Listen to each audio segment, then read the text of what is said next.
What's up, everyone? Welcome to This Day in Philly Sports History for January 16th, 2025. I'm your host, Jim Montgomery. Welcome to a Thursday edition of the podcast. Before we get into today's episode, let's do some quick housekeeping. And before we get into the normal housekeeping, we got a very special message from a very special person for you. Hi, my name is Ella, and guess what time it is? It's cookie time. This year, I'm planning on selling 200 boxes or more. Please help supporting my troop by buying 1 boxes or maybe even 2 if you want to. My troop is planning on going on an exciting trip and helping my community. Please help support me by buying 1 box or more. Bye. All right, you heard her. It is cookie time. Time to buy your cookies. You're going to buy them anyway. Instead of buying them from Debbie from the office, buy them from Ella. The link is in the description. If for some reason you can't get in through the link, I know we were having some issues with it, but I think that's because the window wasn't open. Hit me up, send me a message. But you're going to buy the cookies anyway, so why not buy them from Ella and help her troop out? I thank you, and Ella thanks you. Be sure to follow me on social media, Jimbo_Mont on Twitter and TikTok, at Philly Jimbo on Instagram. TikTok, who knows what's going to happen after Sunday. Might be changing my Twitter handle depending on what happens with TikTok. But TikTok and Twitter, at Jimbo_Mont. On Instagram, at Philly Jimbo. Subscribe to the YouTube channel, Jimbo_Mont. Continue to spread the word. Go check out the feature on KYW for Fan of the Week. Pretty cool stuff there. And then check out our friends over at the On Pattison newsletter, delivered right to your email inbox. We're featured in there a couple times a week as well. All of that good stuff helps the podcast out. And then check out the boys over at the Clash and Conferences podcast, new playoff episode with the OG NFC East boys. Good things happening with their sports fan network. That is available wherever you get your podcasts as well as on YouTube. And then go to Philly Goat, get some shopping done. They got you covered from head to toe. All the sports teams, they're running features right now on all of the angry Sixers stuff. We'll get more on them in a minute. But go to Philly Goat, check out what they have going on. Use the promo code Jim Montgomery for 10% off your order. That's phillygoat.com. Promo code Jim Montgomery to take 10% off of your order. All right, speaking of the Sixers, 125-119 overtime loss to the Knicks last night. They did show some effort in the second half.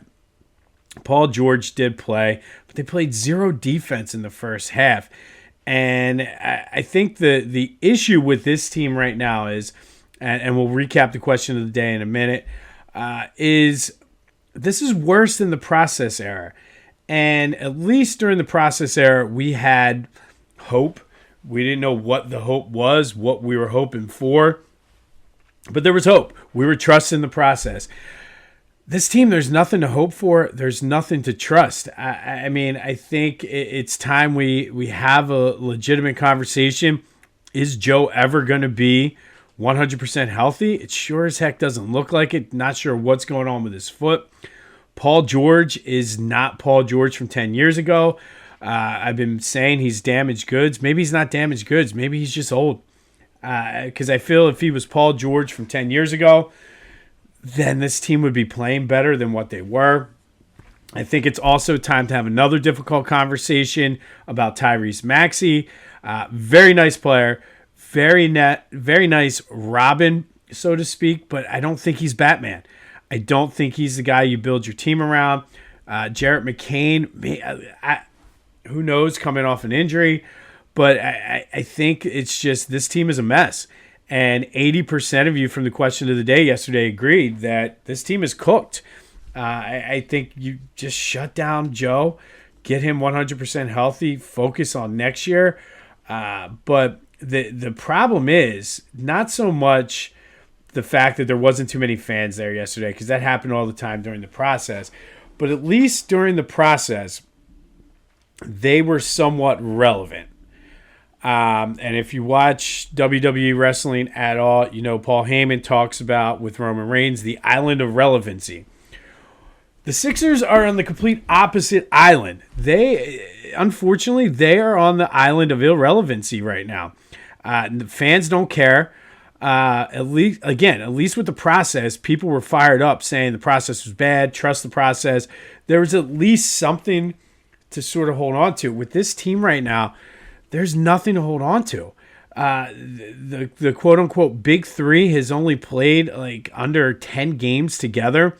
I think it's more in line with maybe 6. And there's just nothing there. Like I said, they're an irrelevant team right now, and the role players that they brought in, the bench players, were meant to complement the big three, which can't get on the court.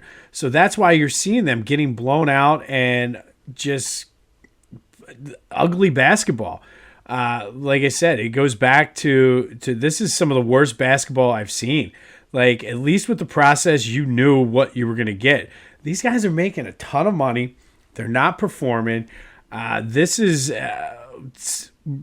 taking me back to the pre-Allen Iverson days with Sharon Wright and Clarence Weatherspoon, Dana Barros, Willie Burton, players like that. So I don't know if it can be saved. To be honest, this season, I don't even know if it's worth saving. I kind of said it half serious, half tongue-in-cheek earlier in the year about what the Spurs did. We've seen the Cavaliers do something similar. It might just be time to pack it in, mail in this season, and do an unofficial tank.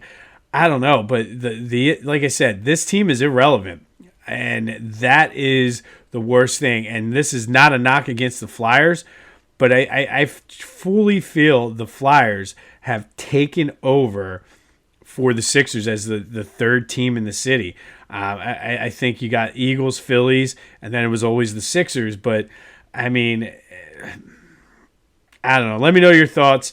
They're just an irrelevant team, and that, to me, is the worst thing. Like, at least even pre-process days, when they were in that NBA purgatory, at least they were somewhat entertaining to watch. And you're like, okay, maybe we can get into the playoffs and see some postseason games or whatever. It's bad basketball to watch. They're heading nowhere. And like I said, this is worse than the process, worse than purgatory. This is like pre-AI days. They're and the schedule's not getting any easier. This is the most brutal probably part of their schedule coming up. Out in Indiana on Saturday. I think the fact that fans just really don't care as an organization, that's the worst thing you can have. But let me know your thoughts on that. Positive note, pitchers and catchers in less than a month. All right, speaking of the Flyers, they are back in action tonight up in New York to take on the Islanders. They're right there in the thick of the wild card race. Did not check the standings this morning, but they were only 2 points out of that final wild card spot. So let's hang our hats on the Flyers. I've been saying it a lot recently about now is the time to get on the Flyers bandwagon. Certainly not going to be watching the Sixers. So Flyers Islanders tonight up in Long Island. All right, Eagles news. It is a playoff week. Shouldn't be so down this week. The Sixers just have me down.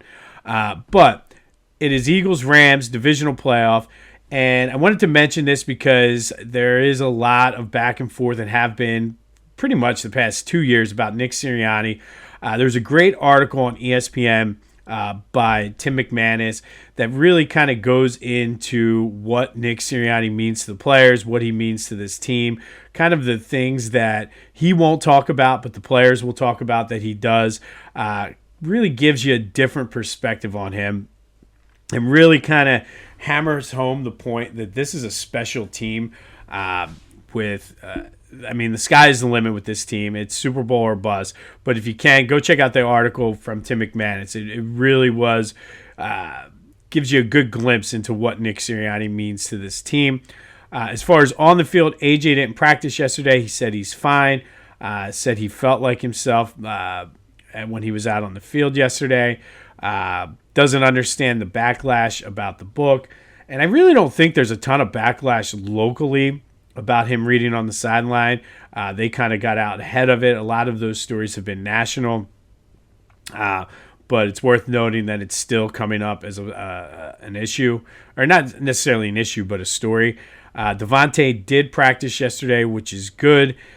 So it looks like, other than N'Kobe and AJ's knee, Eagles are going to be pretty healthy, and Jeremiah Trotter Jr. is looking forward to getting some playing time. So it's going to be a tough road ahead, but I'm feeling good, feeling better than I did Tuesday about the Rams anyway.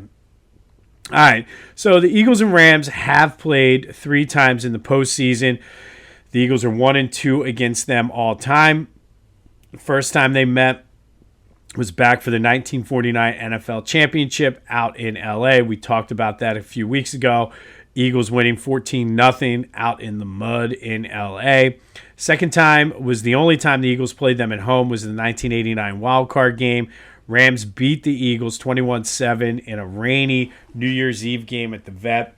The Rams implemented that was the year that Doug Scoville, Randall's quarterback coach, died, and they wore the black electrical tape basically on the Eagles wing. And Randall just never really was the same the rest of his time in Philly after that. And the way that I believe John Robinson was the Rams coach, there was some sort of zone that Randall just couldn't figure out. So it was 21-7 Rams at the Vet. And then that epic game in the 2001 NFC Championship, when the St. Louis Rams, the greatest show on turf, beat the Eagles 29-24 in a game that the Eagles had a lead in. The Eagles had a legitimate shot. They were just too young to really know what they needed to know. So that's the history of the Rams-Eagles in the postseason. We'll have more on the Eagles. Should get a clearer picture of the practice and health of everybody, specifically AJ today when they practice. But it's a divisional playoff, man. And I know a lot of people are like, oh, I can't see any rational way. I can't see any legitimate way that the Eagles. This game is going to be tough. This is a different Rams team than the last time they played. I'll get more. I've started my breaking down and looking at the 3 keys. So as the week goes, and as we head into Sunday, we'll have more on the Eagles-Rams. But that does lead to the question of the day. Assuming the Eagles win, they'll be in the NFC Championship game. If Detroit beats Washington, they'll go head out to Detroit. And as a football fan, I really, really would like to see that game. Just all year, it's been Eagles-Lions, Eagles-Lions. I think they're on a collision course. I think that's what's going to happen. However, if Washington does beat them, the NFC Championship game is at the Link. So with all that being said, knowing that Washington is a division rival, knowing that Washington is an up-and-coming team and is going to be hopefully taking over that spot that the Giants and Cowboys have had, because those two teams are in dumpster fire mode. Are you rooting for Washington on Sunday or Saturday? Can you root for Washington on Saturday? 267-495-8531. That'll get you in. Personally, I mean, I'm an Eagles fan. I want what's best for the team. Playing the NFC Championship game at home is what's best for the team. I'm not scared of Detroit, but Washington does pose a different matchup. Yes, it's a division rival. Yes, they beat us this year. Yes, they know us very well. But to have that game at home, I have zero problem rooting for the Giants, Washington, or even the Cowboys if it's going to help the Eagles. I'm not one of those, I'll never root for the Cowboys. That's just, I don't agree with that way of thinking. You got to root for what's best for your team. So I will be rooting for Washington on Saturday. But what about you? 267-495-8531. That'll get you into the Back to the Future voice and text line. What are your thoughts on that? Can you root for a division rival if it helps your team out? I know that Michael Parsons the other day, when he needed the Eagles to win, says, I will never root for the Eagles. No. I'm not in the I'm not, if it's just a random Sunday game, I'm probably not going to root for them. But if it has major implications on the future of the Eagles, no problem rooting for them. And I know a lot of you out there don't agree, but let me know your thoughts. Get your thoughts out there, and let's have some fun here on a Thursday. But I will be rooting for Washington, despite the fact it's going to cost me $335 if they win. But that's okay. I will be rooting for them. But what about you? 267-495-8531. All right, today we're going to go back to 1962. And I always say this podcast legitimately could be this day in Wilt Chamberlain history. There seems like there's always something that Wilt Chamberlain did. On this day, it was the 1962 NBA All-Star Game in St. Louis. And while playing for the Philadelphia Warriors, Wilt took the court with the NBA's best. The West, led by Bob Pettit's 25 points and 27 rebounds, beat the East 150-130 in a ridiculous shootout of a game. Pettit was named the MVP. However, it was Wilt Chamberlain who stole the show and probably should have been the MVP. Wilt only had 42 points, which at the time was an All-Star Game record, 24 rebounds on 17 of 23 shooting, and he would have had more, but he missed 8 free throws. He was 8 for 16 from the line. That record for points in an All-Star Game stood until 2017 when Anthony Davis scored 52. The record currently is 55, set by Jason Tatum back in 2023.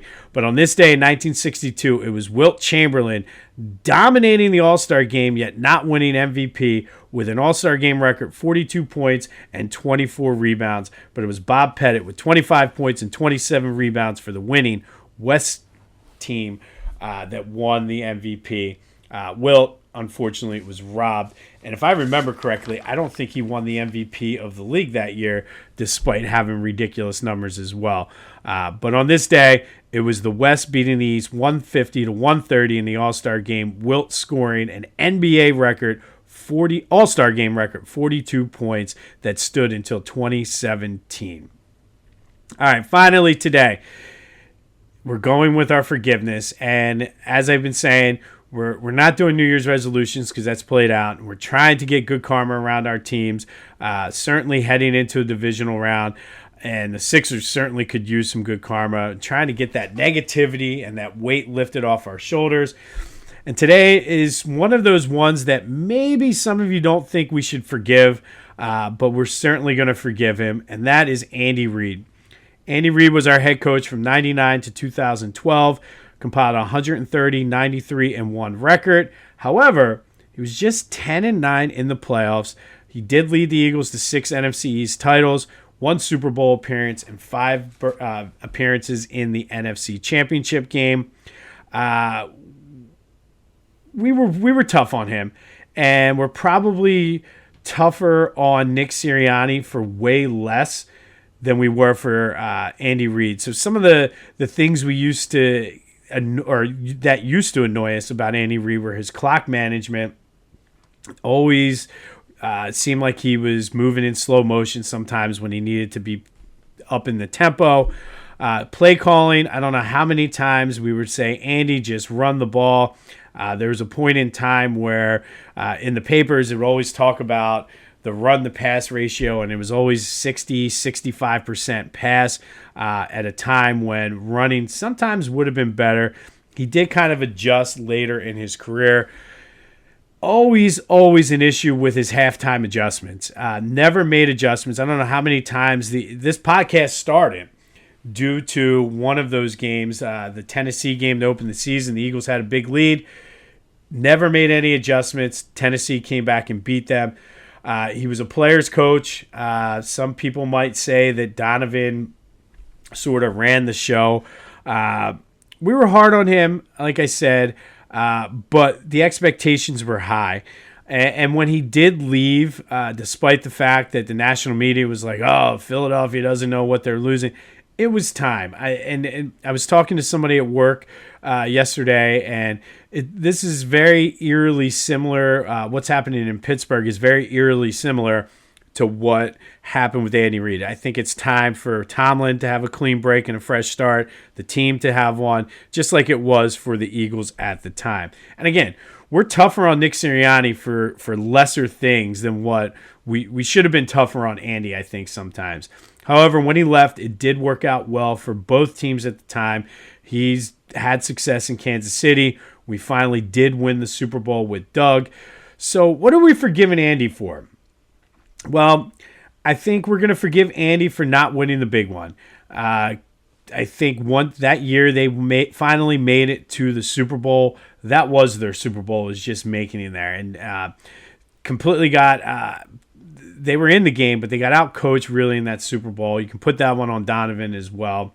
I'm going to forgive him for not putting the players in the right position. If I had $1 for every time I heard him say, I need to do a better job of putting players in the right position, I could retire. And it just seemed, as much as he said it, never really put them in the right position, as he never won a Super Bowl. I'm going to forgive him for not being the head coach in Philly that he's been in Kansas City. Yes, Patrick Mahomes helps that a lot, but a lot of those things, the clock management, play calling, the halftime adjustments, we saw it in the Super Bowl against the Eagles. He's doing that. Those are things we wanted him to do here. Never did it here. Never really focused on linebackers, and that's something that the organization still to this day doesn't. Never gave Donovan the weapons he needed, and the one year they did go to the Super Bowl, but he could not manage that relationship between Donovan and T.O.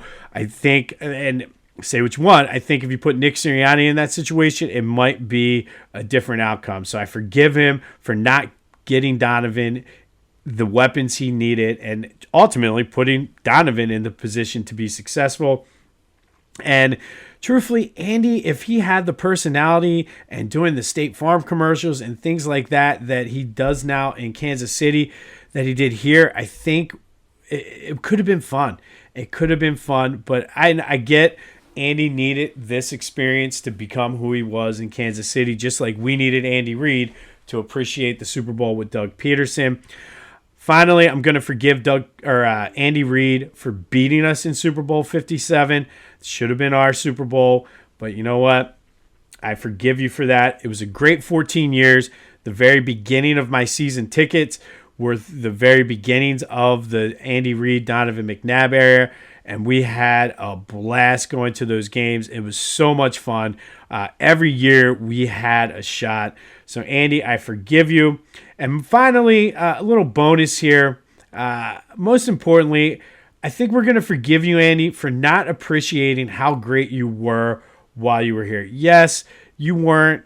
You had your issues, and just like every coach we've ever had, every player, there always are some issues, but I don't think we appreciated Andy Reid. So, Andy, I forgive you for us not appreciating for being so hard on you. And I guess that's not really forgiving you. That's basically I'm sorry for not appreciating what we had while we had it, the stability and everything we had. Yes, it was frustrating as hell a lot of times. And for all the frustrations that you caused us, I forgive you. And I apologize for not appreciating that stability and the greatness that you were. You're the all-time winningest coach. And as I said, it was a ton of fun those 14 years while you were here. Lots of frustration, but it was fun. So I forgive you for not winning the big one, most importantly, here in Philadelphia. Andy, the time is yours. On this day in 1962, the West beat the East 150-130 in the NBA All-Star Game. Wilt Chamberlain did not win the MVP despite having 42 points and 24 rebounds. And like I said, we could always do a This Day in Wilt Chamberlain history. We'll have more on the Eagles as we get more on the updates on the injuries and really what's going on after practice today. But let me know your thoughts. Are you rooting for, or can you root for Washington, even though they're a division rival, but it is more beneficial for the Eagles if Washington wins? I say, let's go Commanders. I'm not going to wear their jersey. I'm not going to go out there and buy Jaden Daniels' jersey. However, I have no problem rooting for them, and I know some of you out there don't. So let me know your thoughts on that, and tell me why I'm crazy for rooting for Washington because it's more beneficial for the Eagles. We'll have an update on the Flyers. Are the Sixers even relevant anymore? You can always let me know your thoughts on that. Be sure to buy the Girl Scout cookies, though. You're going to buy them anyway. Why not buy them from Ella? Help her out. She's working hard. Her troop does do a lot of good things for the community as well. They volunteer with some of the younger girls and Girl Scouts. They do things for animal rescues and shelters and things like that. They're trying to go on that camping trip, though, too. So they're going to have a little bit of fun. So go support Ella. Buy the Girl Scout cookies. Link is in the description. I thank you, and Ella thanks you. This has been This Day in Philly Sports History for January 16th, 2025. My name is Jim Montgomery. Go have yourselves a Thursday, and until next time, I'll see you when I see you.